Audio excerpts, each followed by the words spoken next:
بسم اللہ الرحمن الرحیم۔ آج ہم آرٹ پر بات کرنے جا رہے ہیں۔ آرٹ کیا ہے، فن کیا ہے، تعریف کیا ہے فن کی۔ آرٹ کا تعلق جمالیات سے ہے۔ آرٹ جمال آفرینی کی اولین اصطلاح ہے۔ پروفیسر انور جمال لکھتے ہیں کہ حسن کے تخلیقی اظہار کا ہنر آرٹ کہلاتا ہے۔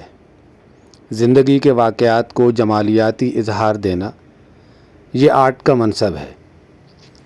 گویا آرٹ زندگی کے واقعات کی جمالیاتی تصدیق یا تردید کا نام ہے۔ آرٹ صورت آفرینی کا ایسا عمل ہے جس میں انسانی ذات کو مختار کل کی حیثیت حاصل ہو۔ آرٹ کے زمرے میں ادب، موسیقی، مصوری، سنگ تراشی یہ تمام فنون آتے ہیں۔ ان تمام فنون میں ذریعہ اظہار مختلف ہے۔ تخیل کی کار فرمائی کی سطحیں بھی جدا گانہ ہیں، لیکن ان سب کے پس پردہ جمالیات کی عملداری کی قوت اصولی اعتبار سے ایک ہی ہے۔